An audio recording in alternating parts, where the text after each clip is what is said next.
Deuxième succès de Rafael Nadal à l'US Open, le numéro 2 mondial a battu le numéro 1, Djokovic, en 4 manches, en pratiquement 3h30. Le score 6-2, 3-6, 6-4, 6-1. C'est le 10e titre de la saison pour l'Espagnol qui a entre autres remporté Roland-Garros il y a quelques mois et le 60e de sa carrière. Des chiffres qui donnent le tournis. Il est unique. Parfois, moi, je me demande s'il n'est vraiment pas dans son monde à lui, où il est capable de rester concentré, de rester aussi fort que ça. C'est exceptionnel.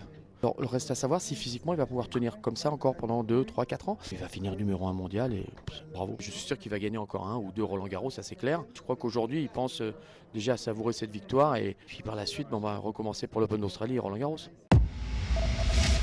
Gagner, marquer des buts pour conforter la deuxième place du groupe. L'équation semble simple et pourtant les Bleus n'ont pas trouvé la clé depuis des lustres. Ce soir en Biélorussie, il faudra montrer un autre visage que face à la Géorgie vendredi. Vous savez ce que je pense sur le plan de l'attitude, n'importe quel match, que j'étais entraîneur de club ou en sélection, voilà, ça passe par là, c'est la base de tout. Donc avoir une équipe de France qui a l'envie et la détermination. Le 11 de départ, on ne le connaît pas encore. Ribéry touché au fessier s'est entraîné à part. Hier, l'autre point d'interrogation concerne Karim Benzema, inoffensif devant le but depuis 1217 minutes. Alors, faut-il le titulariser ? Moi je le maintiens, je le garde. Maintenant, si on a mieux à me proposer, comme eux le disent, pour l'instant, Giroud, Benzema, Ribéry, il faut qu'il y ait entre eux des automatismes qui se créent. Et puis hier soir, les Espoirs ont battu la Biélorussie 2-1. Match comptant pour les qualifications à l'Euro 2015. Ntep a marqué les 2 fois.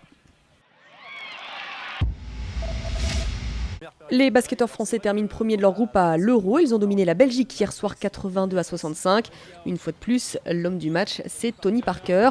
Avec 20 points au compteur, les Bleus vont commencer le deuxième tour avec 4 points avant d'affronter la Lituanie, la Lettonie et la Serbie. Ouais, on progresse chaque match. Et, les matchs comme ça, ils sont toujours difficiles à négocier. Et je pense qu'en deuxième mi-temps, on a montré beaucoup de volonté et on a eu une très très bonne réaction. C'est toujours bien de partir avec 2 victoires au deuxième tour, parce que là, on va jouer des grosses équipes. Donc, avec 2 victoires, tu as déjà fait un gros pas en avant pour les quarts finales. Enfin, c'est aujourd'hui que le CIO va élire son nouveau président. Jack Rogg laisse sa place après 12 ans de présidence. 6 hommes briquent sa succession. Le grand favori, c'est l'Allemand Thomas Bach. La place n'est pas facile, parce qu'il va falloir continuer, conforter encore plus, promouvoir encore plus, asseoir, pas définitivement, mais asseoir complètement dans un siècle où tout bouge.